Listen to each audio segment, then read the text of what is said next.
ఇక top one news కి సంబంధించిన డీటెయిల్స్ చూద్దాం. పూటకో సవాల్, రోజుకో అడ్రస్. ఇది జూపల్లి తీరు అంటూ మాజీ మంత్రి హరీష్ రావు ఫైర్ అయ్యారు. జూపల్లికి ధైర్యం చాలలేదు కాబట్టే రాలేదని దుయ్యబట్టారు. గోల్ కొడదామనుకుంటే కాంగ్రెస్ సెల్ఫ్ గోల్లో పడిపోయిందని సెటైర్లు వేశారు. ఇక జూపల్లికి తెలంగాణ భవన్ కు వచ్చే ధైర్యం లేదని ఎద్దేవా చేశారు. తాను చెప్పింది తప్పైతే రాజీనామా చేస్తానన్న జూపల్లికి దమ్ముంటే రాజీనామా చేయాలని సవాల్ విసిరారు. ఇక జూపల్లి వస్తాడేమో సమాధానం చెప్దాం అనుకున్నామన్న హరీష్ రావు గన్ పార్క్ కు వెళ్లి సమాధానం చెప్దామనుకుంటే పోలీసులతో అరెస్ట్ చేయించారని ఆరోపించారు. పోలీస్ స్టేషన్లో అయినా సరే సమాధానం చెప్దామనుకుంటే అక్కడికి కూడా రాలేదని విమర్శించారు. కాంగ్రెస్ సర్కార్ 175 సార్లు అప్పు తెచ్చిందని, ఇప్పటి వరకు ఆర్బీఐ ద్వారా 1,86,000 కోట్లు అప్పు తెచ్చిందని లెక్కలతో సహా చూపించారు. ఇక జూపల్లి చీము నెత్తురు ఉన్న వ్యక్తి అయితే తక్షణమే రాజీనామా చేయాలని ఆయన డిమాండ్ చేశారు.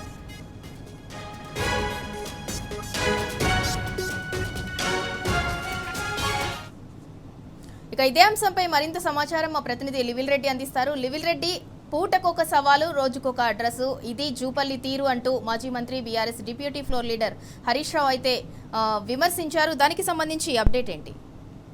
ఏదైతే నిన్న ఛాలెంజ్లు చేసిన తర్వాత తోకమూసిన కాంగ్రెస్ పార్టీ మంత్రులకు మరొకసారి హరీష్ రావు తీవ్రంగానే స్పందించారు.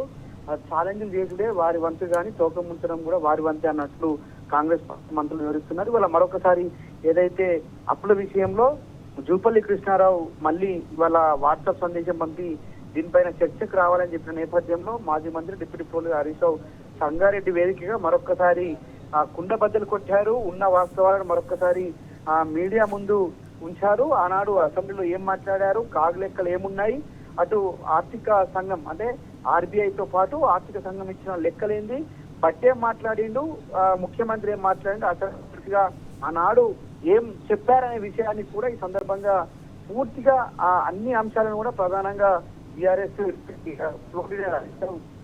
వచ్చారు. అయితే బీఆర్ఎస్ ప్రభుత్వం హయాంలో చేసిన అప్పుల గురించి ముఖ్యమంత్రి సహచర మంత్రివర్గ సభ్యులు పదే దుష్ప్రచారం చేస్తున్నారు. వారికి ధీటుగానే సమాధానం ఇచ్చారు. 9.5 బీఆర్ఎస్ ప్రభుత్వం తీసుకున్న రుణాలు మొత్తం కలిపితే కేవలం 4.1 లక్షల కోట్లు మాత్రమేనని అసెంబ్లీలో విషయాన్ని కూడా సందర్భంగా గుర్తు చేశారు. నేను ఆ లెక్కలు సిద్ధపడి ఉంటారని ఎక్కడైనా చర్చకు సిద్ధమని అసెంబ్లీలోనే ఏదైతే ఇవాళ జూపల్లి రాసిన లేఖకు సంబంధించి ప్రభుత్వం డిసెంబర్ 2023 జూన్ 2026 మధ్యలో ఏదైతే 1,77,058 కోట్లని పేర్కొన్నారో అది రిజర్వ్ ఇండియా లెక్కల ప్రకారం జూన్ 30, 2020 నాటికి చేసిన అప్పు మొత్తం 1,86,067 కోట్లని స్పష్టంగా చెప్పారు. అయితే ఇదే అంశాన్ని 2026 మార్చి 18 అసెంబ్లీలో ముఖ్యమంత్రి రేవంత్ రెడ్డి గారే మా ప్రభుత్వం ఎఫ్ఆర్బిఎం అభివృద్ధి దాటి సంబంధించి 3,47,294 కోట్లను స్వయంగా ప్రకటించిన విషయాన్ని సందర్భంగా జూపల్లికి క్లుప్తంగా వివరించారు. అంతేకాకుండా పూటకో మాట గడియకో ఆట అన్నట్టుగా ఇవాళ కాంగ్రెస్ ప్రభుత్వం పెద్దలు వివరిస్తున్నారని కూడా సూటిగా ప్రశ్నించారు. సుమారు 4.5 లక్షల కోట్ల అప్పు వివిధ మార్గాల ద్వారా ఇవాళ ప్రభుత్వం తీసుకున్న విషయాన్ని లెక్కలతో సహా ఆధారాలన్నీ కూడా ఇవాళ ప్రజల ముందుంచారు. పూర్తిగా కాంగ్రెస్ ప్రభుత్వం అప్పులు అంటూ కూడా కొంత అడవిడి చేసిన తప్ప ఎక్కడ కూడా ఎలాంటి వాస్తవాలు లేదు. వాస్తవ దూరానికి వాళ్ళ సత్య దూరానికి దూరంగా వివరిస్తున్న తీరును కూడా కుండబద్దలు కొట్టారు. ఇవాళ నిన్న ఏదైతే అసెంబ్లీ సాక్షిగా ఆనాడు అసెంబ్లీలో బట్టి మాట్లాడిన మాటలు కావచ్చు, ముఖ్యమంత్రి మాట్లాడిన మాటలు కావచ్చు, నిన్నగాక మొన్న తీసుకున్న అప్పుడు కూడా ఇవాళ BRS deputy floor Harish Rao క్లుప్తంగా వివరించారు. అంతేకాకుండా ఏదైతే ఇతర అంశాలను కూడా ప్రధానంగా ప్రస్తావించారు. ఈ అప్పుల విషయంలో పదే ప్రజలను ఇటు ప్రభుత్వం నడుపుతున్న పెద్దలంతా కూడా తప్పుదో పట్టిస్తున్న విషయాన్ని గుర్తు చేశారు. ఈ నేపథ్యంలోనే 4 నెలల కిందే ముఖ్యమంత్రి చెప్పింది నిజమా, ఇవాళ జూపల్లి చెప్పింది నిజమా అంటే ఇప్పుడు రాజీనామా ఎవరు చేయాలి అని చెప్పేసి కూడా మరొకసారి స్పష్టం చేశారు. పాలమూరు బిడ్డవైతే పౌరుషం ఉంటే, చీము నెత్తురుంటే వెంటనే జూపల్లి కూడా మరొకసారి డిమాండ్ చేశారు. నువ్వు కాదు, నీ ముఖ్యమంత్రి కాదు, ఆర్థిక మంత్రి మొత్తం క్యాబినెట్ సహచరులంతా కూడా మీ వచ్చి నా ముందు కూర్చుంటే మీకు లెక్కలతో సహా ఆధారాలతో సహా మీకు వివరించడానికి సిద్ధంగా ఉన్నానని కూడా మరొకసారి చెప్పారు. మీ అబద్ధాలు కడిగి పారేస్తాను, ఖచ్చితంగా ఆధారాలు లెక్కలు అన్ని కూడా నా దగ్గర ఉన్నాయి, మీరు సిద్ధమంటే నేను సిద్ధమని కూడా చెప్పారు. ఇప్పుడేదో చర్చకు అంటున్నావు, అప్పుడు నేను సవాల్ చేసే అసెంబ్లీలోనే తల కిందికి వేసుకొని చర్చకు వస్తారని పరిస్థితిలో కూడా గుర్తుపెట్టుకోవాలంటూ కూడా ఆగ్రహం వ్యక్తం చేశారు. 4.15 లక్షల కోట్ల అని కాదు స్పష్టంగా చెప్పింది, అబద్ధాలు చెప్తూ గోబెల్స్ ప్రదానం చేశారు. జూపల్లి నేను అసెంబ్లీలో మాట్లాడిన వీడియోలు, రేవంత్ మాట్లాడిన వీడియోలు ఆర్బీఐ లెక్క వాట్సాప్ లో పంపుతున్నా, మీరు ఒకసారి చెక్ చేసుకోండి అంటూ కూడా హితవు పలికారు. కానీ కాంగ్రెస్ ప్రభుత్వం అధికారంలోకి వచ్చిన తర్వాత అంటే మొదటి నుంచి కూడా గడిచిన 2.5 ఏళ్లుగా చూసుకున్నట్లయితే ఎంతసేపటికి బీఆర్ఎస్ మీద నెట్టడము, అప్పుల విషయంలో కావచ్చు, బీఆర్ఎస్ ని ప్రజల ముందు బద్నాం చేసే పనిగానే కాంగ్రెస్ అయితే పాలన సాగిస్తోంది. రకరకాలుగా మాట్లాడారు, ఒకసారి ఒక లెక్క, మరొకసారి మరొక లెక్క, మాటలు మార్చి కూడా అప్పుల విషయంలో నానా రకాలుగా ఇష్టం వచ్చిన నంబర్స్ మార్చి కూడా చెప్పారు. మరి అల్టిమేట్ గా అయితే అంటే బీఆర్ఎస్ అయితే తెలంగాణ భవన్ కి జూపల్లిని ఇన్వైట్ చేయలేదు. జూపల్లే స్వయాన నేను రేపు తెలంగాణ భవన్ కు వస్తానని చెప్పి ఆయనే ప్రకటించారు. మరి రాజీనామా విషయంలో కూడా ఆయనే మాట్లాడారు. ఇప్పుడు ఆయనకి క్లారిటీ లేదు అని అనుకోవచ్చా? జూపల్లి కాదు ఆయన ఇంటి పేరు, వాళ్ళ జూ పిల్లి అయ్యాడని చెప్పేసి కూడా ప్రధానంగా చర్చ జరుగుతుంది. కేవలం ఆయన మాటలకే పరిమిత ఆస్వాదన చూపించడం పూర్తిగా విఫలమయ్యారు. నిన్న ఇదే లెక్కలు నిన్న ఉంటే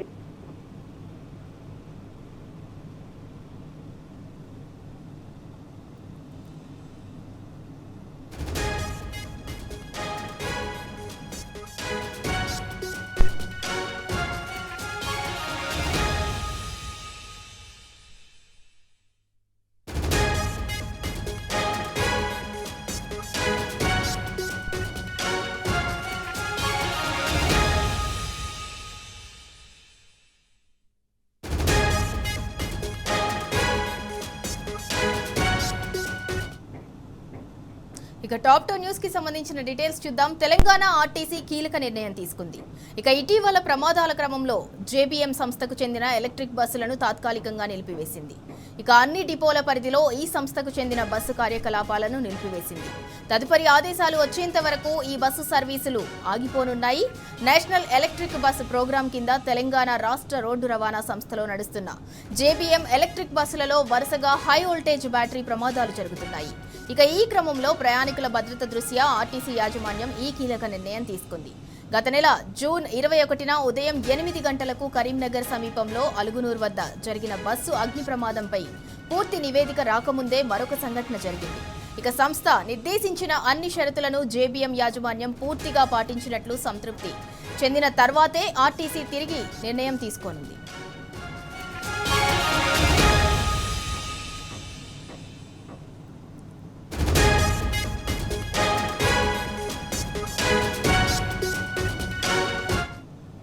ఇక ఇదే అంశానికి సంబంధించి మరింత సమాచారం మా ప్రతినిధి కిరణ్ అందిస్తారు. కిరణ్, తెలంగాణ ఆర్టీసీ అయితే కీలక నిర్ణయం తీసుకుంది. ఆర్టీసీ ఎలక్ట్రిక్ బస్సులను అయితే బంద్ చేస్తూ నిర్ణయం తీసుకుంది. దానికి సంబంధించి అప్డేట్ ఏంటి? పూర్తిగా సింధూరా, ఇటీవల కాలంలో ఆర్టీసీలో నడుస్తున్నటువంటి ఎలక్ట్రిక్ బస్సులన్నీ కూడా కొంత ప్రమాదానికి గురవుతున్నాయి. అయితే డీజిల్ ధరల భారం తగ్గించుకునేందుకు ఆర్టీసీ ఎలక్ట్రిక్ బస్సుల వైపు మొగ్గు చూపుతుంది. దాదాపు 2 విడతల్లో వచ్చినటువంటి బస్సులన్నీ కూడా రాష్ట్ర వ్యాప్తంగా నడుస్తా ఉన్నాయి. ప్రధానంగా జేబీఎం కు సంబంధించినటువంటి ఎలక్ట్రిక్ బస్సుల సర్వీసులు ప్రస్తుతం తాత్కాలికంగా నిలిపివేసింది. 100% సేఫ్టీ సర్టిఫికేట్ వస్తేనే ఈ సర్వీసులను పునరుద్ధరిస్తామంటూ కూడా నిన్న ప్రకటనను అయితే విడుదల చేసింది. ఎందుకంటే గత నెల 21వ తేదీన 8 గంటలకు ఉదయం 8 గంటలకు కరీంనగర్ సమీపంలో అలుగునూరు వద్ద జరిగినటువంటి బస్సు ప్రమాదంలో దాదాపు బస్సు అంతా కూడా పూర్తిగా దగ్ధమైనటువంటి పరిస్థితులు కనిపిస్తున్నాయి. నేషనల్ ఎలక్ట్రిక్ బస్ ప్రోగ్రాం కింద తెలంగాణ రాష్ట్ర ప్రభుత్వంతో పాటు గత ప్రభుత్వం కూడా బస్సులన్నింటినీ కూడా పూర్తి స్థాయిలో వోల్టేజ్ కు సంబంధించినటువంటి బ్యాటరీ ప్రమాదాలు జరుగుతున్నటువంటి నేపథ్యంలో ఈ బస్సులన్నీ కూడా రాష్ట్ర వ్యాప్తంగా తిప్పాలని కూడా ఉన్నటువంటి ఎలక్ట్రిక్ బస్సులన్నింటినీ కూడా పూర్తి స్థాయిలో అన్ని డిపోలకు కూడా పంపించింది. ప్రస్తుతం ఉన్నటువంటి సిచ్యువేషన్ లో జేబీఎం సంస్థకు చెందినటువంటి ఎలక్ట్రిక్ బస్సుల కార్యకలాపాలు నిలిపివేసింది. అయితే ఈ యాజమాన్యం కూడా పూర్తిగా సిబ్బంది ప్రజల ప్రాణాలకు ప్రమాదం ఉన్నటువంటి నేపథ్యంలో వాటన్నిటిని కూడా తదుపరి చర్యలు తీసుకునేందుకు కొన్ని షరతులను కూడా విధించినట్టుగా తెలుస్తుంది. తెలంగాణ ఆర్టీసీ జేబీఎం సంస్థ ప్రమాదాల విశ్లేషణ నివేదికతో పాటు శాశ్వత నివారణ చర్యలు, బ్యాటరీ ఫిట్నెస్ తో సర్టిఫికేట్ తో పాటు హైదరాబాద్ బస్సు భవన్ లో కమాండ్ కంట్రోల్ కూడా ఏర్పాటు చేసి భద్రతకు సంబంధించినటువంటి పలు అంశాలపైన స్పందించి తగు నివేదిక సమర్పించాల్సిందిగా ఇప్పటికే కోరింది. అంతేకాకుండా ఆర్టీసీ విజ్ఞాపనపై స్పందించినటువంటి జేబీఎం సంస్థ పలు అంశాలపైన తక్షణమే చేసినటువంటి పరిస్థితి అయితే కనిపిస్తుంది. ఉన్నటువంటి నేపథ్యంలో ప్రస్తుతం ఉన్నటువంటి ఆర్టీసీ ఉద్యోగులంతా కూడా దీనికి సంబంధించినటువంటి పరిస్థితులు ఏవైతే ఉన్నాయో బస్సులన్నింటినీ కూడా ఏవైతే ఉన్నాయో వాటి అన్నింటినీ కూడా తీసుకునేందుకు ప్రస్తుతం అయితే ఆర్టీసీ ఈ మేరకు తగు సూచనలు అయితే చేసింది. అందుకు సంబంధించినటువంటి అంశంలో కూడా వాహనాల పునరుద్ధరణతో పాటు తుది నిర్ణయం తీసుకునే తర్వాత ఎటువంటి రాజీ పడకుండా ప్రయాణికులు సురక్షితంగా ప్రయాణించాలని ఈ సందర్భంగా యాజమాన్యం స్పష్టం చేసింది. ప్రస్తుతం అందుకే ఆర్టీసీ కూడా నిలిపివేసినటువంటి అయితే మనకు కనిపిస్తా ఉన్నాయి. సేఫ్టీ సర్టిఫికేట్ వచ్చే వరకు కూడా ప్రస్తుతం ఈ బస్సులన్నింటినీ కూడా నిలిపివేసేటువంటి అవకాశం అయితే మనకు కనిపిస్తుంది. ఎందుకంటే ఇటీవల కాలంలో కరీంనగర్ ఉన్నాయి. గత నెల 21 జరిగినటువంటి ప్రమాదం కావచ్చు, ఆ తర్వాత 5-6 రోజులకు మరో అందుకు సంబంధించినటువంటి అంశంలో కూడా ఈ బస్సులు ఎలక్ట్రిక్ బస్సులు, ఎందుకంటే ఆర్టీసీలో ఎక్కువ మొత్తంలో ప్రయాణిస్తూ ఉంటారు. నార్మల్ గా కార్లో వెళ్ళేటువంటి వాళ్ళు కావచ్చు, లేదంటే టూర్ మీద వెళ్ళేటువంటి వాళ్ళకు ఎక్కువ ప్రమాదం ఉండదు. కాబట్టి ఎక్కువ శాతం ప్రజల క్షేమం కోసం నడుస్తున్నటువంటి బస్సులు ఏవైతే ఉన్నాయో వాటికి సంబంధించినటువంటి అంశంలోనే ఎలక్ట్రిక్ బస్సులు ప్రమాదాలు కనుక జరిగితే ప్రాణ నష్టం ఎక్కువ జరిగేటువంటి అవకాశం ఉంటుంది. కాబట్టి ఖచ్చితంగా వీటిని తాత్కాలికంగా అంటే ప్రజల క్షేమాన్ని దృష్టిలో పెట్టుకుని అయితే ప్రభుత్వం అయితే ఈ నిర్ణయం తీసుకుంది. అంటే ఈ బస్సులను అన్నింటినీ కూడా కొన్ని రోజుల పాటు తాత్కాలికంగా నిలిపివేస్తున్నట్లయితే నిర్ణయం తీసుకుంది. మరి ప్రజలు ఇబ్బంది పడకుండా ట్రాన్స్పోర్ట్ పరంగా అంటే ఆల్టర్నేట్ గా ఇంకా ఏదైనా ప్రభుత్వం ఏర్పాట్లు చేస్తుందా? ఖచ్చితంగా సిద్ధూరా, ఎందుకంటే ప్రస్తుతం ఉన్నటువంటి ఆర్టీసీ సంబంధించినటువంటి ఎలక్ట్రిక్ బస్సులన్నింటినీ కూడా ప్రస్తుతం తాత్కాలికంగా నిలిపివేసింది. అందుకు అనుగుణంగా ప్రత్యామ్నాయంగా ఉన్నటువంటి బస్సులు ఏవైతే ఉన్నాయో కొన్ని అదనపు సర్వీసులను ఉన్నటువంటి డీజిల్ బస్సులు ఏవైతే ఉన్నాయో వాటన్నిటిని కూడా ప్రస్తుతం నడపాలని కూడా ఆదేశాలు జారీ చేసినట్టుగా తెలుస్తుంది. రాష్ట్ర వ్యాప్తంగా కొన్ని దాదాపు 1000 నుంచి 1500 ఎలక్ట్రిక్ బస్సులు తీసుకోవాలని కూడా ఆదేశించిన నేపథ్యంలో ప్రస్తుతం దాదాపు 500 నుంచి 600, 700 వరకు కూడా ఎలక్ట్రిక్ బస్సులు నడుస్తున్నాయి. వాటి స్థానంలో డీజిల్ తో నడిచేటువంటి బస్సులు ఏవైతే ఉన్నాయో వాటిని నడిపేందుకు ఆర్టీసీ సూచనలు అయితే తీసుకుంటున్నటువంటి పరిస్థితులు అయితే కనిపిస్తున్నాయి. అందుకు అనుగుణంగానే ప్రత్యామ్నాయ ఏర్పాట్లు కూడా కొనసాగిస్తుంది. Right, thank you Kiran. ఇక మొత్తానికైతే తెలంగాణ ఆర్టీసీ అయితే కీలక నిర్ణయం తీసుకుంది. అంటే డీజిల్ భారాన్ని తగ్గించుకునేందుకైతే ఎలక్ట్రికల్ బస్సుల నిర్ణయం అయితే ఆర్టీసీ తీసుకుంది. కానీ ఇటీవల ప్రమాదాల క్రమంలో అయితే జేబీఎం సంస్థకు చెందిన ఎలక్ట్రిక్ బస్సులను అయితే తాత్కాలికంగా నిలిపివేసింది. ఇక అన్ని డిపోల పరిధిలో అయితే ఈ సంస్థకు చెందిన బస్సు కార్యకలాపాలను అయితే నిలిపివేసింది. తదుపరి ఆదేశాలు వచ్చేంత వరకు కూడా ఈ బస్సు సర్వీసులు ఆగిపోనున్నాయి. అలాగే ప్రజల రవాణాన్ని దృష్టిలో పెట్టుకొని అయితే అదనంగా అయితే మరికొన్ని బస్సులను అయితే ఆర్టీసీ అయితే వాళ్ళ కోసం ఏర్పాటు చేయనుంది.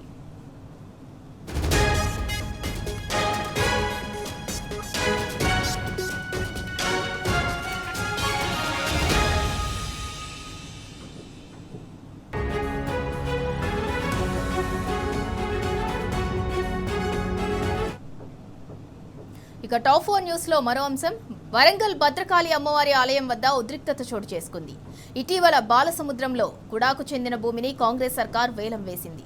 అయితే ఆ వేలం ప్రక్రియలో 50 కోట్ల రూపాయల స్కామ్ జరిగినట్లు కూడా మాజీ చైర్మన్ మర్రి యాదవరెడ్డి ఆరోపించారు. యాదవరెడ్డి ఆరోపణలను కాంగ్రెస్ నాయకులు ఖండించడంతో తాను చేసిన వ్యాఖ్యలను కట్టుబడి ఉన్నానని, అందుకు తడి బట్టలతో అమ్మవారిని దర్శించుకుని ప్రమాణం చేస్తానని ప్రకటించారు ఆయన. ఇక ఈ నేపథ్యంలో భద్రకాళి ఆలయం వద్దకు వచ్చిన మర్రి యాదవరెడ్డి తడి బట్టలతో అమ్మవారిని దర్శించుకునేందుకు ప్రయత్నం చేయగా పోలీసులు అడ్డుకున్నారు. ఇక దీంతో యాదవరెడ్డి బృందం పోలీసుల మధ్య తీవ్ర వాగ్వివాదం జరిగింది. మర్రి యాదవరెడ్డిని ఆయన అనుచరులను పోలీసులు అక్రమంగా అరెస్ట్ చేసి పోలీస్ స్టేషన్కు తరలించారు. అటు కుడా భూముల కుంభకోణంపై ప్రశ్నించేందుకు వెళ్తున్న మాజీ చీఫ్ విప్ దాస్యం వినయ్ భాస్కర్ ను హన్మకొండలోని ఓ హోటల్లో నిర్బంధించారు పోలీసులు.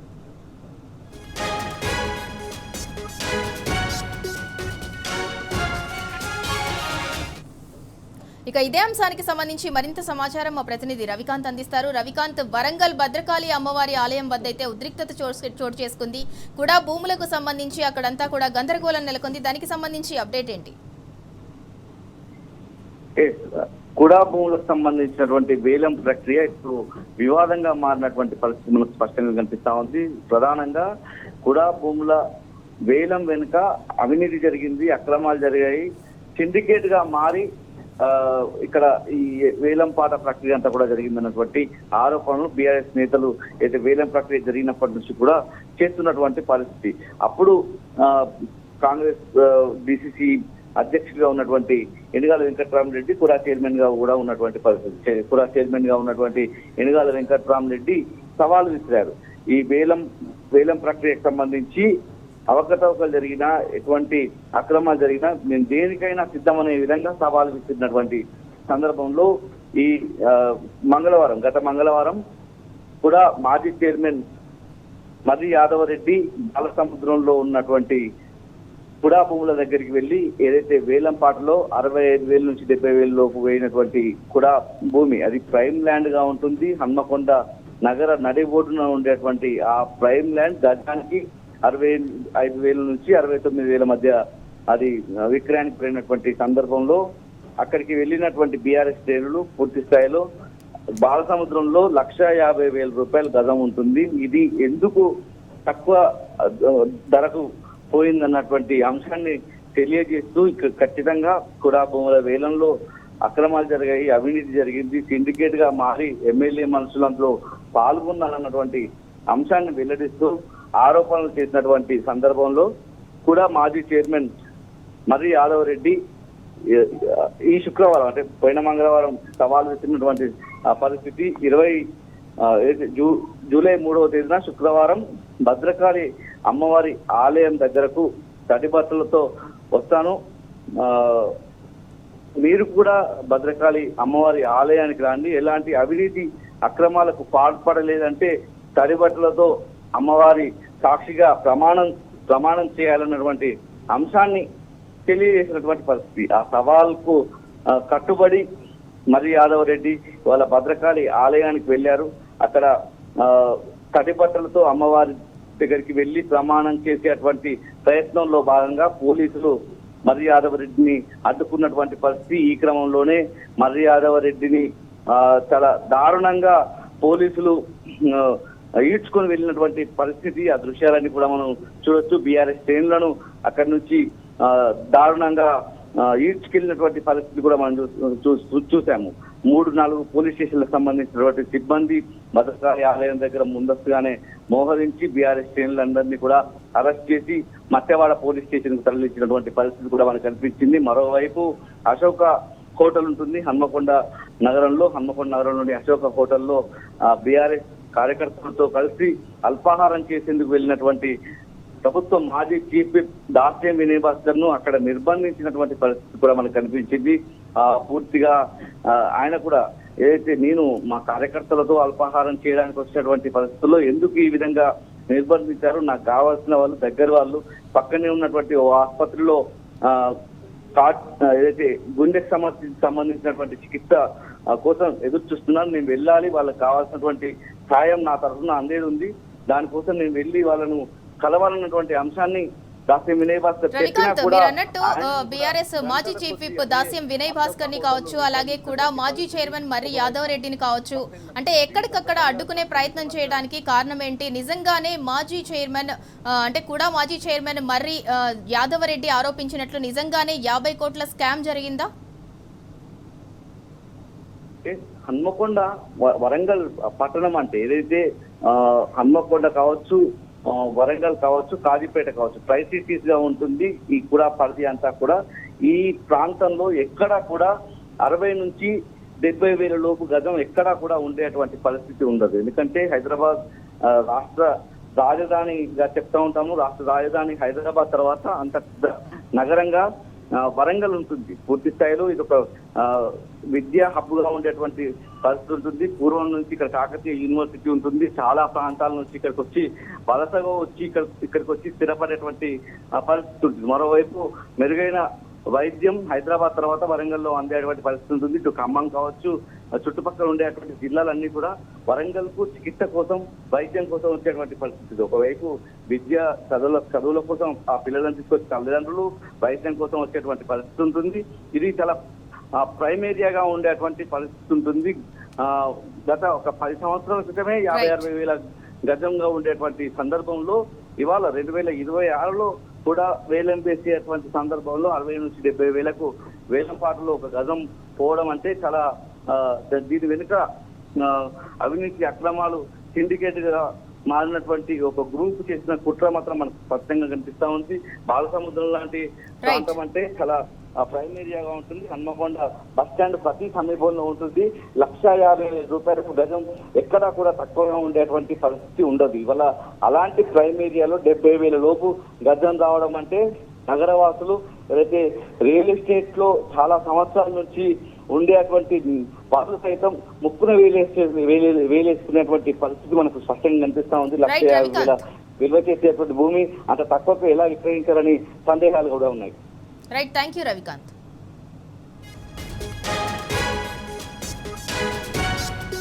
తెలంగాణలో నైరుతి రుతుపవనాలు చురుగ్గా కదులుతున్నాయి. ఇక తాజాగా బంగాళాఖాతంలో అల్పపీడనం ఏర్పడింది. ఇది రాగల 2-3 రోజుల్లో మరింత బలపడనుంది. ఇక దీని ప్రభావంతో రాష్ట్రంలో భారీ వర్షాలు కురుస్తాయని వాతావరణ శాఖ తెలిపింది. ఇక ఇవాళ ఆదిలాబాద్, ఆసిఫాబాద్, మంచిర్యాల, నిర్మల్, నిజామాబాద్ జిల్లాల్లో అక్కడక్కడ భారీ వర్షాలు కురుస్తాయని వెల్లడించింది. ఇక మిగతా జిల్లాల్లో ఉరుములు, మెరుపులు, ఈదురుగాలులతో కూడిన వర్షాలు కురుస్తాయని తెలిపింది. ఈ మేరకు వాతావరణ శాఖ 22 జిల్లాలకు ఎల్లో అలర్ట్ జారీ చేసింది. ఇక ఇదే అంశానికి సంబంధించి మరింత సమాచారం మా ప్రతినిధి అరవింద్ అందిస్తారు. అరవింద్, వెదర్ కి సంబంధించి అప్డేట్ ఏంటి? వాతావరణ శాఖ అయితే ఎల్లో అలర్ట్ కూడా కొన్ని జిల్లాలకు ప్రకటించింది. దానికి సంబంధించి అప్డేట్ ఏంటి? కూడా అల్పపీడనం ఏర్పడింది. దాదాపుగా అటు ఉత్తర ఒడిశా అల్పపీడనం ఏర్పడినట్టు కూడా వాతావరణ అధికారులు స్పష్టం చేశారు. బలపడే అవకాశాలు ఉన్నాయి. చూసుకుంటే సముద్ర మట్టానికి 7.0 ఆవర్తనం కొనసాగుతుంది. వాతావరణ అధికారులు స్పష్టం చేశారు. నుండి దాదాపుగా తెలంగాణ మాత్రం భారీ వర్షం కూడా ఉండే అవకాశాలు ఉంటాయి. ఇప్పటికీ కూడా వాతావరణ అధికారులు జారీ చేశారు. ప్రధానంగా అటు ఆదిలాబాద్ కానీ, ఆసిఫాబాద్, నిర్మల్, నిజామాబాద్ జిల్లాలో కూడా భారీ వర్షాలు వచ్చే అవకాశం ఉన్నట్టు కూడా తెలంగాణలో మాత్రం ఇప్పటికే ఈ రోజు వరకు తీసుకుంటే కూడా రైట్, థ్యాంక్ యూ అరవింద్. ఇక తెలంగాణలో అయితే నైరుతి రుతుపవనాలు చురుగ్గా కదులుతున్నాయి. మరోవైపు బంగాళాఖాతంలో అయితే అల్పపీడనం ఏర్పడింది. ఇక రాగల 2-3 రోజుల్లో అయితే ఇది మరింత బలపడి రాష్ట్రంలో అయితే భారీ వర్షాలు కురిసే అవకాశం ఉందని వాతావరణ శాఖ అయితే ప్రకటించింది. అలాగే రాష్ట్రంలో అయితే 22 జిల్లాలకు ఎల్లో అలర్ట్ కూడా జారీ చేసింది.